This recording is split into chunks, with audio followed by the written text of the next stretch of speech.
Ahora vamos a seguir viendo lo que son las patologías relacionadas al sistema de hemostasia. Nosotros a estas patologías las podemos dividir en dos grandes grupos, las que cursan con sintomatología hemorrágica y las que cursan con sintomatología trombótica. Nosotros vamos a empezar a ver las enfermedades hemorrágicas y que estas se pueden producir por afectaciones o alteraciones a nivel de la hemostasia primaria, o sea, alteraciones a nivel de los vasos, alteraciones a nivel de las plaquetas, y también se pueden producir por déficit de los factores de la coagulación, o sea, a nivel de la hemostasia secundaria. Dentro de las trombóticas tenemos las denominadas trombofilias, que pueden ser de tipo hereditario o también pueden ser adquiridas. Pero nosotros vamos a empezar en primera instancia viendo las enfermedades que se producen o se manifiestan a través de las hemorragias y vamos a empezar viendo las que se producen por alteraciones a nivel de la hemostasia primaria. Vamos a ver las patologías del sistema vascular. Tenemos patologías relacionadas con alteraciones a nivel de la pared vascular y que lo que producen a nivel de la hemostasia es que no se pueda producir una vasoconstricción debida frente a la lesión del endotelio. Entonces, esto va a producir que a nivel de estos pacientes se produzcan hemorragias que generalmente se ven a nivel cutáneo. Estas patologías no son frecuentes, son bastante infrecuentes, y nosotros a nivel del laboratorio no tenemos ninguna prueba para que podamos ayudar al diagnóstico. Pero sí tenemos que saberlas para poder diferenciarlas de otras patologías que también cursan con afecciones hemorrágicas. Estas patologías donde tenemos una alteración a nivel de los vasos sanguíneos, generalmente las manifestaciones se producen a nivel cutáneo, en donde podemos observar estas pequeñas hemorragias a nivel de la piel y que se denominan petequias. Entonces nosotros decimos que el paciente presenta petequias y que se ven principalmente a nivel de las manos, a nivel de los miembros inferiores, en la zona de la cara más expuesta, y esto se debe a que, porque nosotros normalmente sufren nuestros capilares y los que están más expuestos, que son los de la piel, sufren pequeñas lesiones, microlesiones, que en un paciente sano nosotros no nos produce hemorragia. Inmediatamente se forma la vasoconstricción, hay formación del tapón hemostático y nosotros no nos enteramos que hemos sufrido una microlesión a nivel vascular. En estos pacientes, al estar afectada esa vasoconstricción, esas microlesiones obviamente sí generan un proceso hemorrágico y son generalmente a nivel de la piel, lo más común ver, o sea, aparición de estas petequias. ¿Cómo pueden ser estas vasculopatías? Pueden ser hereditarias o pueden ser adquiridas. Dentro de las hereditarias, yo les puse algunas, las que tienen mayor incidencia a nivel de estas vasculopatías, como son el síndrome de Ehlers-Danlos, en donde tenemos una alteración en lo que es los genes que codifican por el colágeno. Entonces, esto no solo va a producir una alteración estructural a nivel de lo que es la pared del vaso, sino que también una adhesión defectuosa. Incluso en algunos pacientes, si afecta a las arterias, podemos tener hemorragias bastante graves. Otra vasculopatía hereditaria es la telangiectasia hemorrágica hereditaria, que estos pacientes también tienen la pared capilar estructuralmente está disminuida. Entonces eso también va a impedir que se produzca una vasoconstricción correcta. Y dentro de las adquiridas tenemos, por ejemplo, la púrpura escorbuta, que se produce por déficit de vitamina C. Pacientes que tienen déficit de vitamina C, aparte de todas las otras alteraciones que puede producir, también es muy importante la vitamina C para la estabilización del colágeno. Entonces eso también va a traer aparejado una alteración en la pared vascular. La púrpura senil, que aparece con la edad en algunos pacientes adultos mayores, puede llegarse a producir un adelgazamiento de la pared vascular, y que es producto de la edad, nada más que por la edad, como también se puede producir por la edad la disminución de la función de diferentes sistemas. Esto no quiere decir que todos los adultos mayores lleguen a tener un adelgazamiento de la pared, se puede observar, nada más. Pacientes que tienen tratamientos con corticoides. También los corticoides pueden alterar la síntesis del colágeno. Entonces, pacientes que toman glucocorticoides, una complicación podría ser la aparición de estas alteraciones en la pared vascular. Y también se puede observar como complicación en los pacientes con síndrome de Cushing. Y se ha visto que hay algunos fármacos que se adhieren a la célula endotelial y generan un mecanismo de tipo apteno, estimulando el sistema inmunológico. Entonces, en estos pacientes, cuando tienen vasculopatías, lo que vamos a ver es la presencia de esas pequeñas microhemorragias, que son las denominadas petequias, a nivel cutáneo. Y esto nos estaría indicando que la alteración estaría en la hemostasia primaria, porque estas petequias, aparición de petequias, es muy característico de afecciones a nivel de la hemostasia primaria, no cuando tenemos afecciones de la hemostasia secundaria. Las otras patologías, y que estas sí nosotros tenemos gran injerencia, es cuando tenemos alteraciones a nivel de las plaquetas, que pueden ser de dos tipos: cuantitativas, que son las trombocitopenias, o cualitativas, que son las trombocitopatías.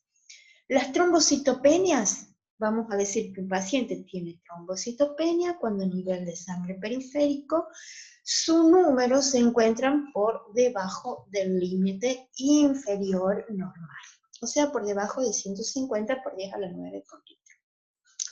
Estas trombocitopenias se pueden generar por afecciones a nivel de la megacariopoyesis, o sea, pueden ser centrales, en donde podemos tener ya sea un defecto en la producción, una disminución de la megacariopoyesis o una disminución de los megacariocitos en médula.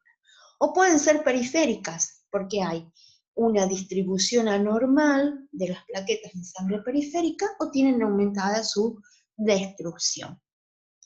Y las trombocitopenias también, de acuerdo a la etiología, pueden ser de tipo hereditarias o de tipo adquiridas. ¿Cuándo vamos a sospechar una trombocitopenia? Cuando los pacientes presentan un síndrome o presentan hemorragias a nivel mucocutáneo. Cuando los pacientes tienen este tipo de hemorragias mucocutáneas, siempre se sospecha de la hemostasia primaria. Los pacientes con trombocitopenia, ¿qué van a manifestar? Petequias también. Petequias a nivel de la piel. Moretones grandes, que nosotros en la clínica los denominamos equimosis. O sea, vamos a decir que el paciente presenta equimosis, lo que en el lenguaje normal hablamos de, o en el lenguaje común, de la presencia de moretones. Hemorragia nasal, epistaxis.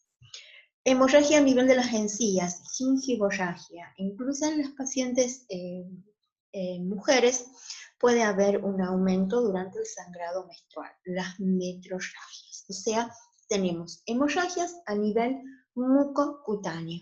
Cuando tenemos este tipo de hemorragias que aparecen en forma espontánea en el paciente o frente a pequeñas lesiones o traumatismos, siempre vamos a sospechar de la hemostasia primaria, y lo primero que vamos a pensar de la hemostasia primaria es las plaquetas. Entonces, lo que vamos a hacer por un lado es el hemograma para hacer el recuento. En el caso de ser una trombocitopenia, obviamente el recuento de plaquetas nos va a dar disminuido.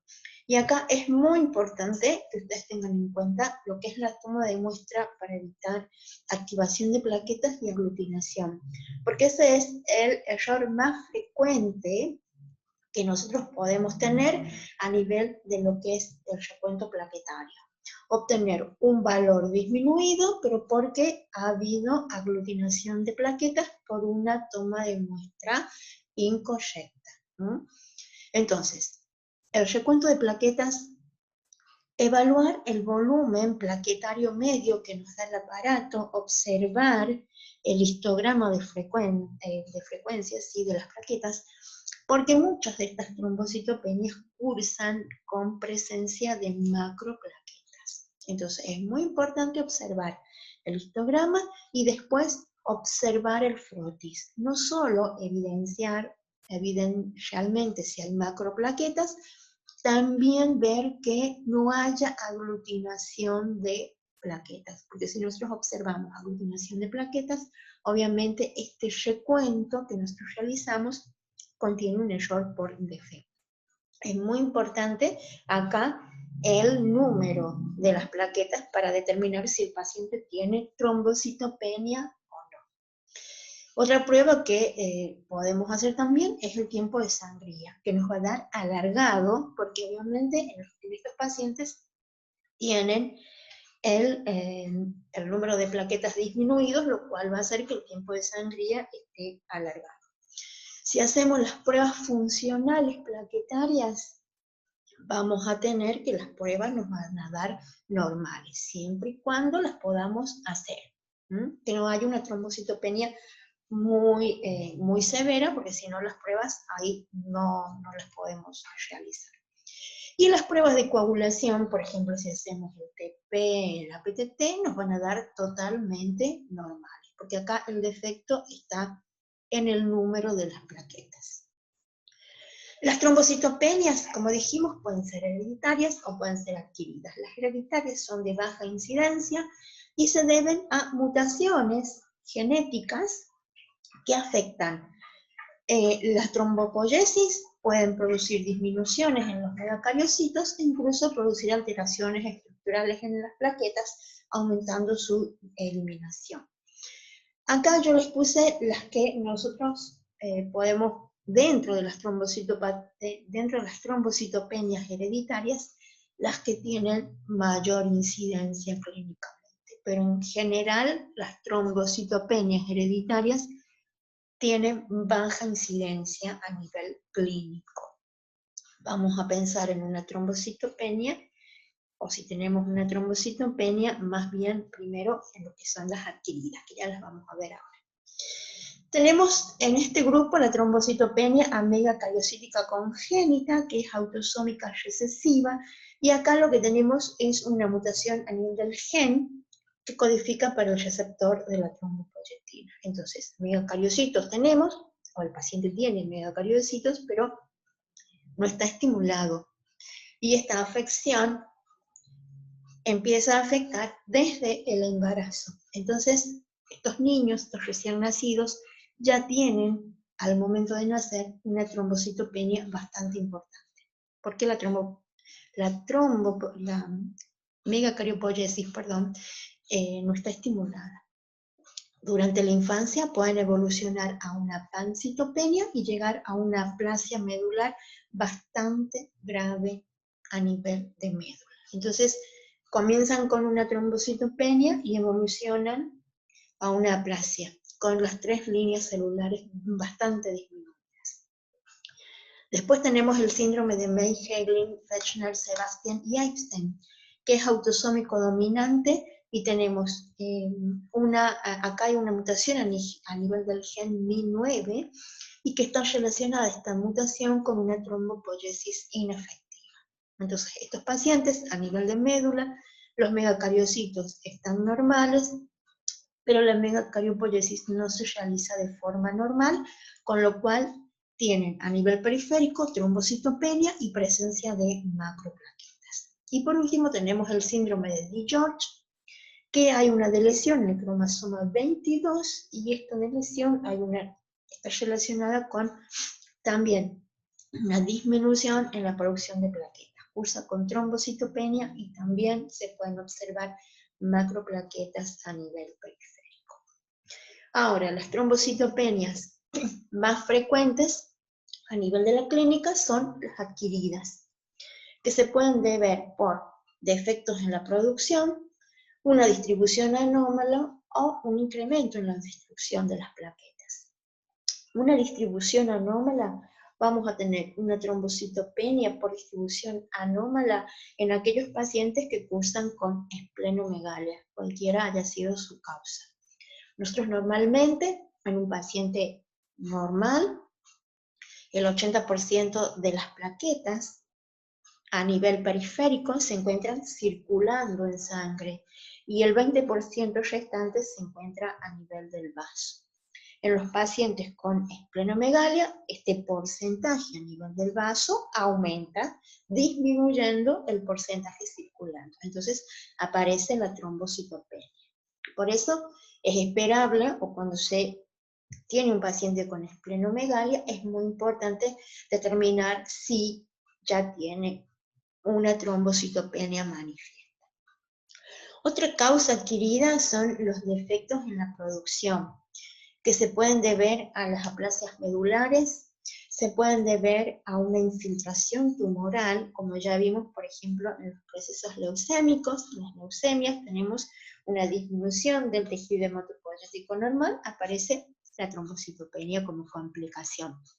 También en pacientes que tienen neoplasias a nivel de hueso o neoplasias que hacen metástasis a nivel de hueso, también va a producir como complicación una trombocitopenia. También pueden producir una disminución de la producción virus. Pacientes con infecciones virales, específicamente los virus del sarampión, la varicela, el citomegalovirus y el dengue, producen una disminución de la trombopoiesis. Y también algunas drogas pueden disminuir los megacariocitos, como son los pacientes que consumen clorotiacidas, pacientes que consumen estrógenos, terapias estrogénicas, y también pacientes con alcoholismo crónico, también el alcohol puede afectar a la médula y llevar a una disminución de los megacariocitos con aparición de trombocitopenias. La tercera causa, dentro de los defectos de la producción también tenemos la hematopoiesis ineficaz. Como ya vimos en los síndromes mielodisplásicos, cursan con trombocitopenia, y también en pacientes con déficit de ácido fólico y vitamina B2, que nosotros cuando vimos anemias, vimos que la línea más afectada es primero la eritrocítica, después sigue la granulocítica, pero también se ha visto que en algunos pacientes puede aparecer una trombocitopenia cuando hay déficit de ácido fólico y vitamina B12 y no se repone. O sea que se inicia con una anemia y puede llegar a producir también una afección en la megacariopoiesis. Y la tercera causa es cuando tenemos un aumento en la destrucción de las plaquetas.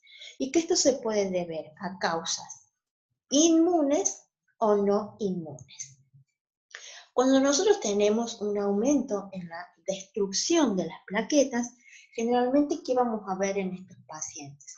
En médula ósea lo que vamos a ver es un aumento de los megacariocitos, un aumento de la trombopoyetina para estimular la megacariopoiesis, porque el organismo lo que hace es tratar de compensar esta destrucción acelerada de las plaquetas para volver los niveles a los valores normales. Y generalmente ante este estímulo de la megacariopoiesis y que el organismo trata de compensar esa destrucción, aparecen en sangre periférica macroplaquetas, plaquetas gigantes. Como dijimos, el mecanismo puede ser de tipo inmune o no inmune. Dentro del mecanismo inmune tenemos las trombocitopenias aloinmunes. Estas se producen, si bien son poco frecuentes, igual que los glóbulos rojos, las plaquetas también presentan antígenos, o sea, presentan epitopes que tienen capacidad antigénica, que son los denominados antígenos plaquetarios humanos.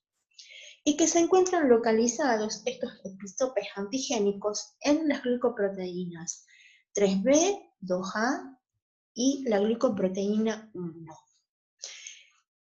Puede haber entre el 1 y 2% de la población que no exprese estos epitopes. Y entonces, cuando un individuo toma contacto con plaquetas que expresa epitopes que él no, se produce también una trombocitopenia aloinmune, muy semejante a lo que es incompatibilidad de los grupos sanguíneos del glóbulo rojo. Nada más que acá la frecuencia es muy baja. Solo el 1 o 2% de la población carece de estos antígenos plaquetarios humanos. Entonces, puede aparecer una trombocitopenia post-transfusional, cuando un individuo recibe sangre entera, plaquetas, que expresan estos antígenos y él pertenece a ese 2% de la población que no lo expresa, ¿no? Puede ocurrir. Es muy baja, pero puede ocurrir. Y en el otro caso de una trombocitopenia autoinmune es cuando nosotros tenemos una mamá que no expresa estos antígenos y tiene un embarazo con un feto que sí lo expresa. Son también infrecuentes, porque tiene que pertenecer a este 2% de la población, la mamá.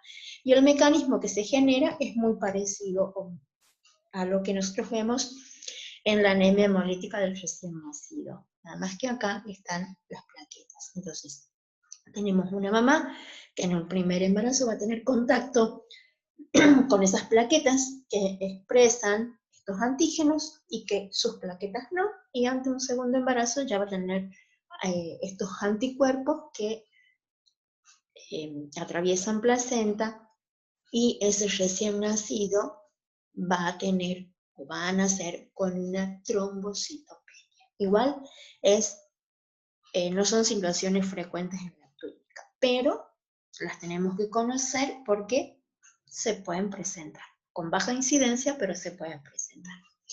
El otro mecanismo inmune es el que realizan los fármacos. Los fármacos, hay algunos como la quinidina, por ejemplo, que se puede unir a la superficie de la plaqueta y que va a generar un mecanismo de tipo apteno. El organismo va a ver una plaqueta con una molécula distinta que no reconoce, que en este caso es el fármaco, entonces se va a estimular el sistema inmune y vamos a tener una destrucción de las plaquetas. Y el otro mecanismo por el cual los fármacos pueden producir trombocitopenia es que el mismo fármaco genera producción de anticuerpos contra él. Esos fármacos se unen, forman complejos con los anticuerpos que los reconocen, y las plaquetas a nivel de la superficie tienen receptores para la porción Fc de las inmunoglobulinas. Por lo tanto, esos complejos anticuerpos-fármacos se pueden depositar uniéndose a ese receptor de la porción Fc sobre la superficie plaquetaria, y de este modo el sistema va a eliminar esas plaquetas. Entonces también los fármacos son capaces de inducir a través de un mecanismo inmune el aumento de la destrucción de las plaquetas. Y por último, dentro de los mecanismos inmunes tenemos una patología que se conoce como trombocitopenia inmune primaria, o también conocida como púrpura trombocitopénica idiopática. Ustedes lo van a encontrar con los dos nombres, pero es la misma patología. Y esta patología se caracteriza porque hay aparición de autoanticuerpos contra las plaquetas en ausencia de cualquier enfermedad subyacente. El paciente no tiene una enfermedad autoinmune, no hay, por ejemplo, una leucemia linfática crónica, que ya vimos que también se pueden generar autoanticuerpos, pero ahí tenemos una patología de base. Acá hay ausencia de enfermedad subyacente, aparecen en forma aguda generalmente estos autoanticuerpos que obviamente reaccionan o se unen, reconocen moléculas de la superficie plaquetaria, esto produce un aumento de su destrucción y aparece una trombocitopenia periférica. Y a nivel de médula ósea, los megacariocitos están totalmente normales. Por eso se llama púrpura trombocitopénica idiopática, porque no hay una etiología que lleve a la aparición de estos autoanticuerpos.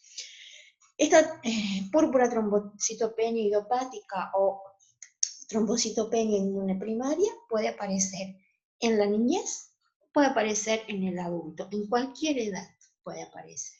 Generalmente aparece en forma aguda, aparecen estos autoanticuerpos que son de tipo de inmunoglobulina M y de inmunoglobulina G, y los pacientes manifiestan una trombocitopenia que se sostiene en el tiempo, generalmente en los niños dura un poco más de 6 meses, en los adultos lleva hasta 1 año, y una trombocitopenia que no hay causa aparente, y luego cuando se hace el estudio de anticuerpos se ve la presencia de estos autoanticuerpos circulantes en los pacientes.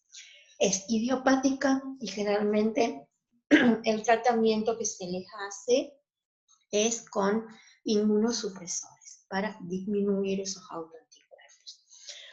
Otras patologías que también pueden producir una trombocitopenia inmune, la leucemia linfática crónica como complicación, y pacientes con una enfermedad autoinmune de base, ¿no? Un lupus, por ejemplo, pueden llegar a